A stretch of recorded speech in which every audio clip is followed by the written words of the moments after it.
Eu comecei a pensar na Formosa há 10 anos. Foi o primeiro rascunho que eu comecei a fazer. Quando a gente chegou aqui, o lugar estava já tomado, infestado por ratos, enfim, o lugar estava há muito tempo sem uso. O centro sempre foi meu território, sempre foi meu playground. Eu nunca conheci outro território senão o centro. Eu não sou dos Jardins, não gosto da Vila Madalena, não sou do Itaim, eu sou do centro. Não sei o que vem depois, eu também não quero pensar. Pela primeira vez na minha vida, eu não tenho ansiedade de pensar no próximo projeto. Eu não sou brasileiro, mas eu sou paulistano, de coração e de alma.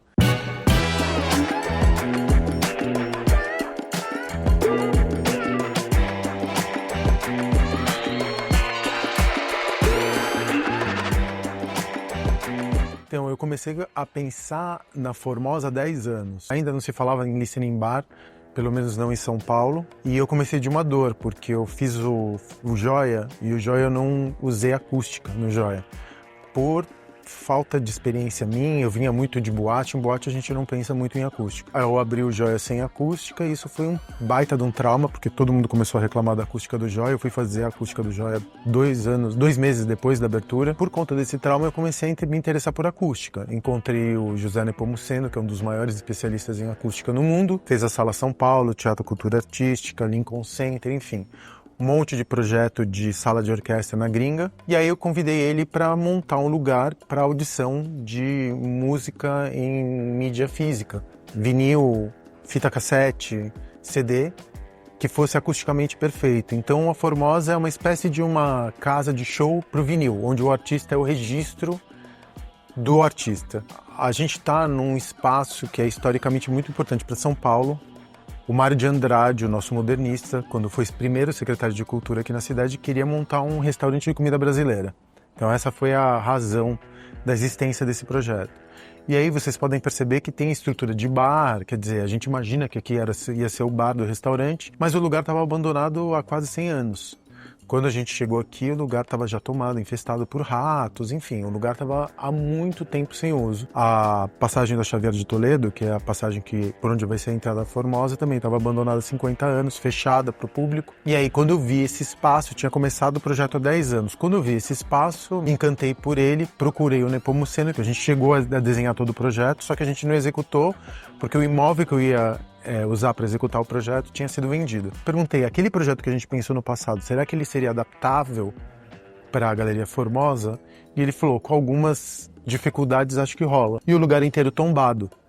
O lugar é tão tombado quanto o Teatro Municipal. Então foi uma enorme dificuldade porque a gente usou tecnologia de sala de orquestra. Então numa sala de orquestra você tem uma arquitetura interna, que é feita normalmente de madeira, e uma arquitetura externa, que é a arquitetura do edifício. Então como você pode perceber, tem painel acústico em 270 graus dentro da sala, para deixar a acústica perfeita, para sonorizar de maneira perfeita também, para a gente ter o vinil no seu melhor estado, assim, no seu estado mais puro. A acústica perfeita, você não tem eco, você não tem outras interferências. Por que o som numa sala ou num restaurante muito barulhento, ele incomoda? Porque você fala e a tua voz bate em todas as superfícies que são reflexivas, né? Parede, mármore, espelho, vidro, e volta, e aí fica aquela confusão de você não conseguir ouvir direito aquilo que o outro está falando. Aqui a gente tem numa estrutura externa e no teto, painéis que absorvem todas essas ondas. Então a onda, você fala e a onda morre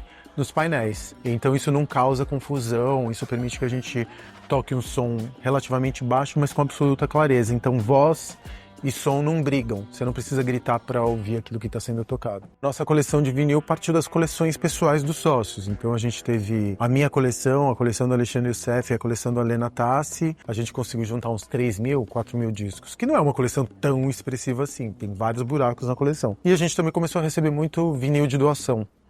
Gente que faleceu e que queria doar a coleção do irmão, foi um caso. Gente que estava com a coleção do pai e que não sabia o que fazer com a coleção do pai e doou pra gente. Tem a coleção do meu avô, que é uma coleção de mais de 1.000 vinis de música clássica e jazz. Então a gente foi juntando um monte de coleções que a gente recebeu para ter essa primeira discoteca, porque as primeiras discotecas que surgiram tinham suas próprias coleções de vinis. Daí vem o nome, discoteca, né? Coleção de discos. E quem vai apresentar os seus discos são colecionistas. Então não necessariamente DJs, mas colecionistas de vinil. Então a gente tem donos de loja, donos de outros listening bars, músicos, que a gente parte do pressuposto que um músico é a somatória de todos os discos que ele ouviu, como um escritor também é a somatória de todos os seus livros. Os discos que fizeram, por exemplo, o som do Criolo, os discos que fizeram o som da Cell. Então a gente vai chamar esses artistas, esses músicos para apresentarem, mas não só, a gente quer chamar arquiteto, escritor, cineastas, que vão apresentar trilhas sonoras de filmes que inspiram. Música é o pano de fundo de todo criativo, né? Então a gente quer saber quais discos essas pessoas estavam ouvindo enquanto elas estavam criando. Então espaço para colecionistas.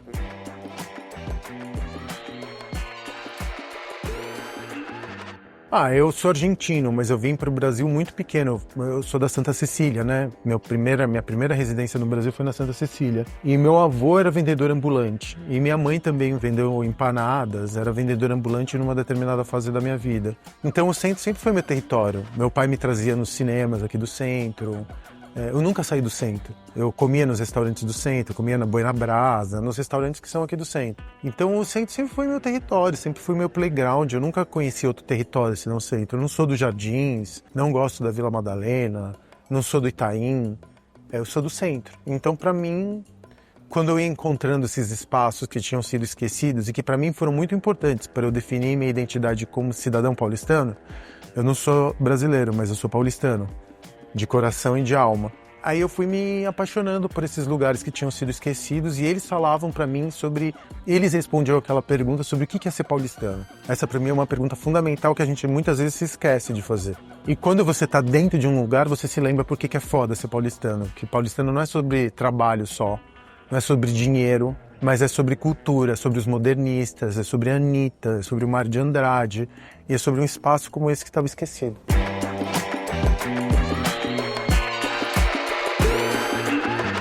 A parte do clube de sócios era a parte já inicial do desenho do projeto. Lá atrás, quando eu estava pensando há 10 anos, já tinha o clube de sócios embutido. Eu vim 10 anos depois, eu fui montar essa história e é muito legal porque a gente está falando muito sobre comunidade nos dias de hoje. Talvez ali atrás fosse cedo demais, mas hoje em dia, cultura de vinil e comunidade é uma coisa muito quente. Tem esse diapasão, que é a joia do clube. A gente vende essa assinatura por 390, que é como funciona, por exemplo, a Sala São Paulo. Você paga ali uma mensalidade, você tem acesso sem pegar filas, você ganha essa joia, que é a carteirinha do clube, você ganha um drink para você e um acompanhante todas as vezes que você entra, você tem acesso a um drink, a gente troca discos, a gente fala sobre discos, a gente tem uma comunidade de amantes de música e de música em vinil. E a gente recebeu 5.000 aplicações para 300 sócios.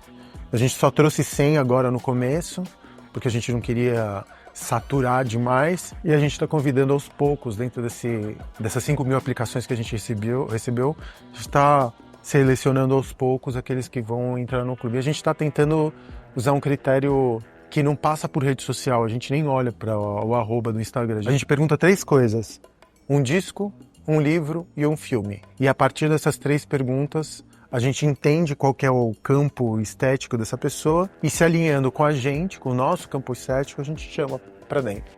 Se você fosse se aplicar, qual seria um disco, um livro e um filme? Puta, que boa pergunta é essa.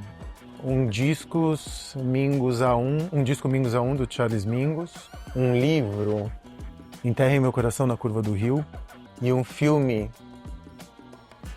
Um filme é difícil. Mas eu acho que o Iluminado, cara, é um clássico que eu amo loucamente, que é o filme que eu mais assisti com a minha filha.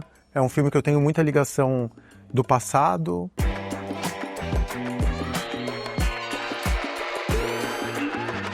Não sei o que vem depois, eu também não quero pensar. Pela primeira vez na minha vida, eu não tenho ansiedade de pensar no próximo projeto, porque eu sempre tava assim, tava montando um, mas já tava articulando o outro. Então eu tô há 20 anos, se eu montei 30 negócios em 20 anos, isso significa 2 por ano. Né? Isso sem contar os 3 anos de pandemia e os 3 primeiros anos do Vegas que eu não montei nada. Então eu montei 30 negócios em 14 anos. Então imagina, são quase 3 negócios por ano, 2 negócios e meio por ano. O que não me fez aproveitar. E é esse aqui eu quero aproveitar, esse aqui eu quero frequentar, esse aqui eu quero trazer meus amigos, esse aqui eu quero ajustar, eu quero voltar a cuidar das minhas operações, porque por conta de sempre montar projeto, eu me afastei um pouco dos outros negócios.